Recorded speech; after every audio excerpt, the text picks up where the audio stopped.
আকাশবাণী আগরতলা। নমস্কার শ্রোতা বন্ধু, আপনাদের স্বাগত জানাচ্ছি আমাদের সংবাদ সেবা বিভাগের সাপ্তাহিক আজকের আলোচনায়।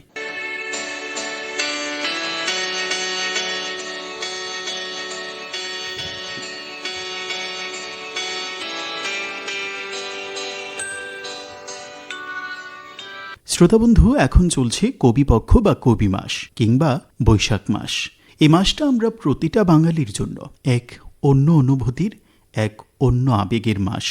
কারণ এই মাসের 25শে বৈশাখে জন্মগ্রহণ করেছিলেন আমাদের কবিগুরু রবীন্দ্রনাথ ঠাকুর, যাকে নিয়ে আমরা গর্ব অনুভব করি, যাকে ছাড়া বাংলা সাহিত্য বলুন, বাংলা সংস্কৃতি বলুন, একেবারেই অসম্পূর্ণ। আজ আমরা কবির লেখা বিভিন্ন সৃষ্টি নিয়েই আলোচনা করব আমাদের আজকের আলোচনায়। শ্রোতাবন্ধু, আমাদের সঙ্গে আজ আলোচনায় স্টুডিওতে রয়েছেন শচীন দেববর্মন সঙ্গীত মহাবিদ্যালয়ের অধ্যক্ষা শ্রীমতী মনিকা দাস। ম্যাডাম, আপনাকে স্বাগত আমাদের আজকের আলোচনায়। আমরা আজ কবিগুরুকে নিয়ে আলোচনা করব, তারই বিভিন্ন সৃষ্টি নিয়ে কথা বলবো। এক কথায় আমরা যদি বলতে পারি যে গঙ্গা জলে গঙ্গা পুজোর মতোই অবস্থা। কবি যা আমাদের দিয়ে গেছেন তা যদি আমরা সঠিকভাবে গ্রহণ করতে পারতাম, তাহলে হয়তো এই সমাজটাই অন্য রকম হতো। কি মনে করেন বিষয়টা? ঠিক বলেছেন রাহুল। আমাদের সামগ্রিক জীবনে কবিগুরু রবীন্দ্রনাথের ভূমিকা অনস্বীকার্য হলেও তাকে আমরা আজও হয়তো সঠিকভাবে গ্রহণ করতে পারিনি, একথা বলাই যায়। শান্তি, সাম্য ও মানবতার কবি রবীন্দ্রনাথের ছিল মানুষের প্রতি অগাধ শ্রদ্ধা ও বিশ্বাস। এটা আমরা জানি। তিনি বারবার বলেওছেন।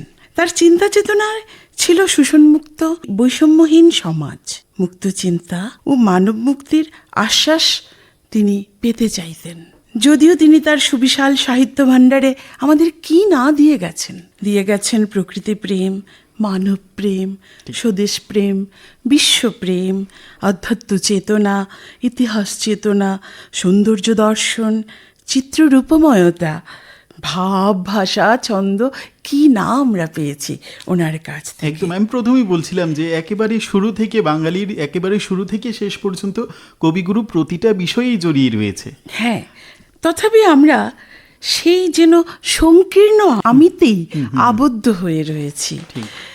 বৃহৎ আমিতে উত্তীর্ণ হব, সেই সাধনা আমরা করে উঠতে পারি না। আমাদের আর্থ, সামাজিক এবং সাংস্কৃতিক জীবনে রবীন্দ্রনাথের গভীর চর্চা ও অনুশীলনের মাধ্যমে তাঁকে যদি আমাদের জীবনাচরণে গভীরভাবে সম্পৃক্ত করা সম্ভব হতো, অর্থাৎ তার দেখানো পথে যদি আমরা নিজেদের চালিত করতে পারতাম, তাহলে হয়তো জাতি হিসাবে আরও বেশি করে বিশ্ব দরবারে নিজেদেরকে একটি বিশেষ স্থান সুনিশ্চিত করার শক্তি খুঁজে পেতাম। রবীন্দ্রনাথকে আমাদের প্রতিদিনের কর্মে, অনুপ্রেরণায়, আদর্শে সঠিকভাবে গ্রহণ করতে পারলে আজ আমাদের সমাজটা অন্যরকম হতো। ঠিক তাই। রবির যে সৃষ্টি, সেই সৃষ্টিতে প্রেম বলুন, বিরহ বলুন, পূজা বলুন, সমস্ত কিছুই কিন্তু রয়েছে। যেন মনে হয় তিনি আগে থেকেই জানতেন যে কি হতে চলছে আমাদের জীবনে। কবির পূজা পর্যায়ের গানগুলির মধ্য দিয়ে তার যেমন ধর্মবোধ, পথ চলার শক্তি এবং মানব জীবনের যে উত্থান এবং পতন, তার প্রতিবিম্ব কিন্তু ভেসে ওঠে। কি মনে করেন বিষয়টা? অনেকটা তাই। পূজা পর্যায়ের গানের মূল বিষয় যে ঈশ্বর ভাবনা, তা পর্যায়ের নামে প্রকাশ পেলেও কবির ঈশ্বর ভাব বোধ যে সমসাময়িক যে কোনো ব্যক্তি হতে আলাদা, এই বিষয়ে উপলব্ধি করতে হলে তার রচিত পূজা পর্যায়ে যে 21টি উপপর্যায়ের গানের বাণী রয়েছে, তা আমাদের বিশ্লেষণ করতে হয়, তাকে আমাদের জানতে হয়। পূজা পর্যায়ের গানে তার ধর্মবোধ যেমন রয়েছে, তেমনি রয়েছে পথ চলার শক্তি, একটু আগে যে তুমি বললে, এবং মানব জীবনের নানা উত্থান পতনের চিত্র, সবটাই আমরা পাই। ঠিক ঠিক। ঈশ্বরের সাথে যে মানব মনের একটা যোগসূত্র ঘটে, কবির কিন্তু প্রতিটি পূজা পর্যায়ের গানের মধ্যে তাই প্রকাশ পেয়েছে বারবার। একদম। আমরা জানি রবীন্দ্রনাথ উপনিষদকে পেয়েছেন এক প্রকার পারিবারিকভাবেই। তার জীবনের প্রথম দিকে ব্রহ্মধর্ম গ্রহণ ও চর্চা একনিষ্ঠভাবে করলেও সময়ের সাথে সাথে তিনি তার নিজস্ব ঈশ্বর ভাবনার মধ্যে চলে আসেন। সেখানে আর তিনি থাকেননি। ফলে তার মুক্ত দৃষ্টির ঈশ্বর ভাবনার প্রকাশ জীবন অভিজ্ঞতার মাধ্যমে হয়েছে। কারণ আমরা এটা দেখেছি যে 1890 সালের আগে রবীন্দ্রনাথ তার পারিবারিক শিক্ষার প্রভাব তার রচনাতে এনেছেন বা এসেছে, কিন্তু 1890 থেকে 1910 এই যে 20টি বছর, এই 20 বছরে তিনি গ্রাম বাংলার সঙ্গে মিশেছেন এবং সঞ্চয় করেছেন বহু অভিজ্ঞতা, যেখানে তার মননে পূর্বে শুধুমাত্র নাগরিক ছকে আঁকা জীবনবোধের চিত্র ছিল, সেই জায়গায় অন্য এক দেশজ জীবনের স্পন্দন তিনি অনুভব করলেন। সেই স্পন্দনকে তিনি আপন বোধ করে তার ঈশ্বর ভাবনায় এক নতুন মাত্রা যোগ করলেন। তাই আমরা দেখি তিনি ঈশ্বরকে নাথ, স্বামী, প্রভু সম্বোধন করছেন, কিন্তু এই সম্বোধনগুলো আবার ভিন্ন ভিন্ন অনুষঙ্গ বহন করছে। ঠিক ঠিক, কত সুন্দরভাবেই তিনি বলছেন যে দাঁড়িয়ে আছো তুমি আমার গানের ওপারে, আমার সুরগুলি পায় চরণ, আমি পাইনি তোমারে। কিভাবে ভগবানকে উপলব্ধি করেছেন কবি, তাই না? আবার কবি আবার বলছেন, আমার মাথা নত করে দাও হে তোমার চরণ ধুলার তলে, তোমার ইচ্ছাও পূর্ণ করো হে প্রভু আমার জীবন মাঝে। কবি ভগবানের ইচ্ছাগুলো তার মধ্য দিয়ে পূরণ করতে চেয়েছেন, তাই না? হ্যাঁ, গান উপপর্যায়ে তিনি এই গানটি লিখেছিলেন, দাঁড়িয়ে আছো তুমি আমার গানের ওপারে, আমার সুরগুলি পায় চরণ, আমি পাইনি তোমারে। কত সুন্দর ব্যাখ্যা। একদম। এখানে ঈশ্বরের রূপকে মনের মানুষ খুঁজে পাওয়ার যে ব্যাকুলতা, সেটি প্রকাশ পেয়েছে। আমার মনে হয় কবির মনের মানুষে ঈশ্বরকেই বুঝিয়েছেন এই জায়গায়। একদম একদম। আমি আরো এই বিষয়ে দু একটা কথা বলতে চাইব, কারণ আমি দেখেছি ঈশ্বরের সৃষ্টির অপার জগতে যে আনন্দধারা চলে, সেই ভাবনা থেকে তিনি আরও অনেক পূজা পর্যায়ের গান রচনা করেছেন। যেমন রয়েছে বহে নিরন্তর অনন্ত আনন্দধারা, আবার রয়েছে এই সকল গানেই আমরা অনেক সময় তার আধ্যাত্মিক বেকুলতার প্রকাশ দেখতে পাই। আবার তিনি নানা আঙ্গিকে ঈশ্বরকেই প্রকাশ করেছেন। তার জীবনে বহু আপন মানুষের যেমন আগমন ঘটেছে আমরা জানি, আবার ছন্দপতনও ঘটেছে, সেটা তো আমরা জানি। এই সমস্ত বিরহে কষ্টে তিনি আশ্রয় নিয়েছেন ঈশ্বরের। কখনো রাজা, কখনো বন্ধু বা সখা বলে সম্বোধন করেছেন। বিশেষত দেখা যায় পূজা পর্যায়ের গানের বাণীতে ঈশ্বরের সাথে তার নিরবচ্ছিন্ন সম্পর্কের প্রকাশ। গীতাঞ্জলি রচনার আগে পর্যন্ত আমরা দেখতাম রবীন্দ্রনাথ ব্রহ্মসঙ্গীত রচনা করছেন। রবীন্দ্রনাথের ব্রহ্মসঙ্গীত ছাড়া বাকি সঙ্গীতকে আধ্যাত্মিক সঙ্গীত হিসেবে আখ্যায়িত করা হয়েছে, কারণ সে সকল গানে ঈশ্বরের সাথে তার একান্ত বহুবিধ রূপের প্রকাশ ঘটেছে। রবীন্দ্রনাথের ধর্মানুভূতি অন্য সবার মতো নয়, সেটা ছিল নিবিড় অনুভূতির বা অনুভবের বিষয়, তত্ত্বের নয়। একদম তাই, একদম তাই। রবীন্দ্রনাথজি শুধু কবিতা, গান, প্রবন্ধ লিখে বা বক্তৃতা করে আমাদের পথ দেখিয়েছেন তাও কিন্তু নয়। তিনি শিক্ষা বলুন, সংস্কৃতি বলুন, গ্রামীণ অর্থনীতির প্রজেক্ট নির্মাণ করে যেন আমাদের এই দেশকে একটা নতুন পথ দেখিয়েছেন। যেমন শান্তিনিকেতন বলুন, শ্রীনিকেতন বলুন, তারই মনে হয় একটা প্রমাণ। একদম। আসলে রবীন্দ্রনাথ কোনো একটি দুটি কতিপয় ধারা নিয়ে চলেননি। তিনি সমগ্র বিশ্বকে নিজের আপন করে দেখেছেন, সমগ্র বিশ্বের মানুষের কল্যাণ চিন্তা করেছেন।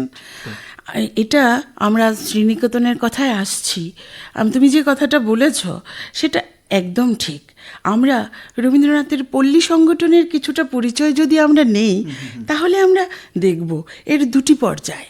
একটা হলো শিলাইদহ পর্ব এবং একটা শ্রীনিকেতন পর্ব। ঠাকুর এস্টেটের পার্টিশনের পর থেকে, সেটা 1895, অন্তত 20 বছর রবীন্দ্রনাথ তাদের জমিদারির অন্তর্গত বিভিন্ন গ্রামে চাষির অবস্থা উন্নয়নের চেষ্টায় আত্মনিয়োগ করেছিলেন।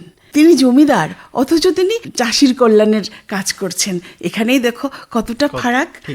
জমিদারির দায়িত্ব পেলেন শিলাইদহ, বিরাহিমপুর, সাজাদপুর। তখন সেখানে তদারকি করতে যেতে হতো।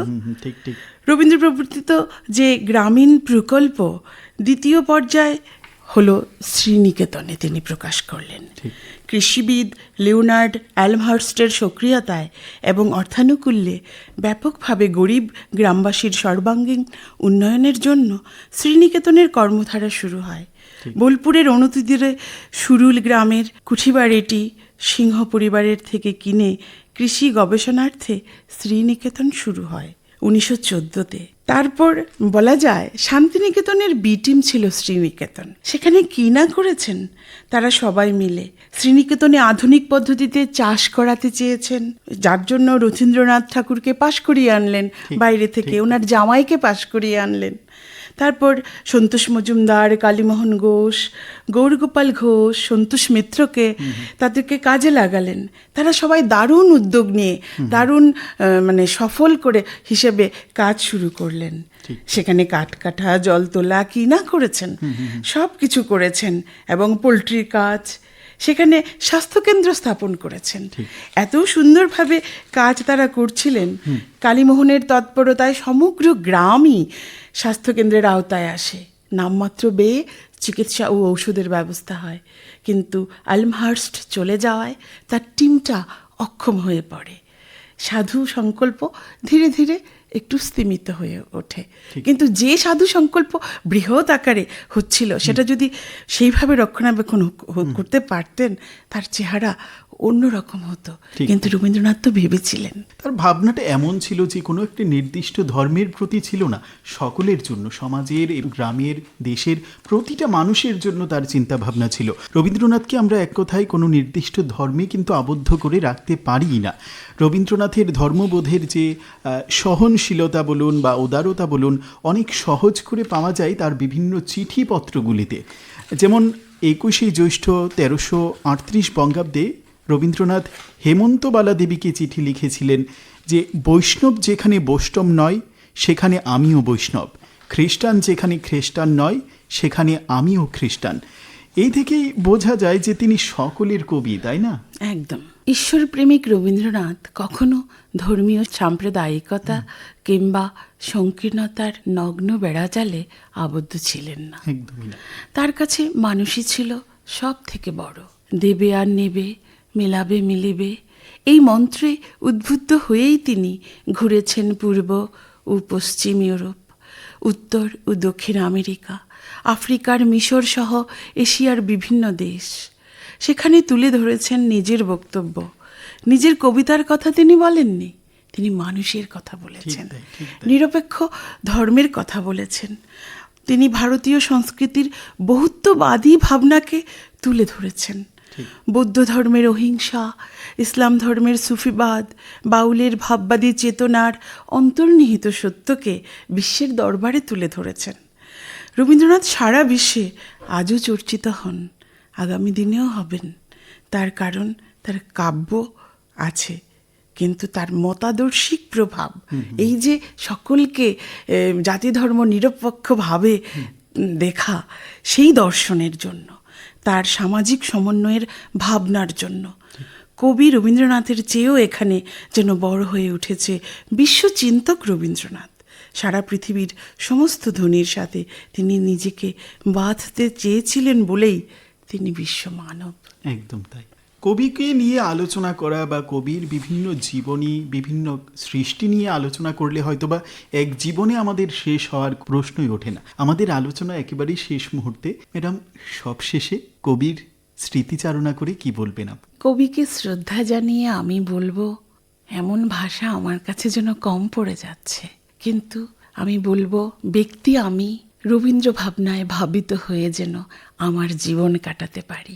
রবীন্দ্রনাথের যে দিকগুলো এখনো আলোচিত হচ্ছে না, সেই দিকগুলোকে নিয়ে চর্চা করুন, যাতে আমাদের সমাজে রবীন্দ্রনাথ যা চাইতেন, যে শান্তি, যে সম্প্রদায়বিহীন মানব জীবন চাইতেন, মানব উন্নয়ন চাইতেন, তাই যেন আমরা করতে পারি।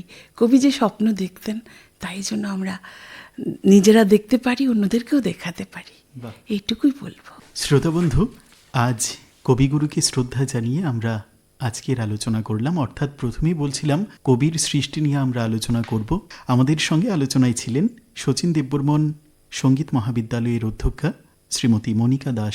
শ্রোতাবন্ধু, আপনাদেরকেও ধন্যবাদ জানিয়ে শেষ করছি আমাদের আজকের এই আলোচনা। নমস্কার।